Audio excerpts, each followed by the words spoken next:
তো বন্ধুরা, আজকে আমি খুবই খুশি, কারণ কি আমার বর অনেক দিন পর বাজার থেকে নিয়ে আসলো একটা বড় থেকে ইলিশ মাছ। তো আমার আজকের রেসিপি সরিষা ইলিশ। তো প্রথমে আমি মাছটাকে পরিষ্কার করে তারপর পিস করে নিচ্ছি। পিসগুলি আমি বেশি বড় করব না, আবার ছোটও করব না, মাঝারি সাইজ করে আমি কেটে নেব। দেখো মাছের মধ্যে ডিম হয়েছে, আরও খুব ভালো লাগবে খেতে। এভাবে আমি কাটার পর তারপর চলে গেলাম শিলনোড়ায় গিয়ে শুকনো লঙ্কা, সরিষা আর কয়েক কুশ রসুন সব একসাথে বেটে নিচ্ছি। তো মিক্সার মেশিনে করলে বেশি একটা ভালো লাগে না ফ্রেন্ডস, সরিষাগুলি তেতো হয়ে যায়। সেজন্য আমি কষ্ট করে হলো শিলনোড়ায় বেটে নিলাম। তো বাটার পর এবার সোজা চলে গেলাম গাছে কাঁচা লঙ্কা তুলে নিয়ে আসলাম। এবার আমি মাছের মধ্যে পরিমাণ মতো লবণ, 1 টেবিল চামচ হলুদ গুঁড়ো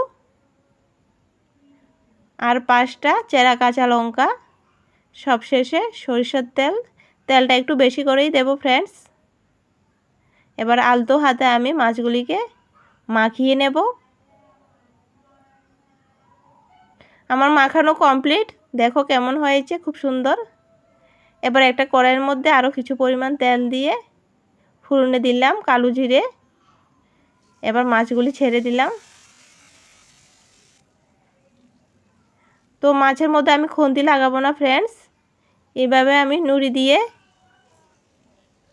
5-6 মিনিট উল্টে পাল্টে কষিয়ে নেব।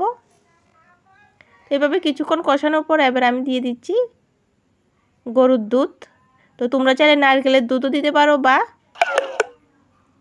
পাউডার মিল্কও দিতে পারো। তো 6-7 মিনিট আমি ঝোল ফুটানোর পর সবশেষে চিনি দিয়ে এবার নামিয়ে নেব।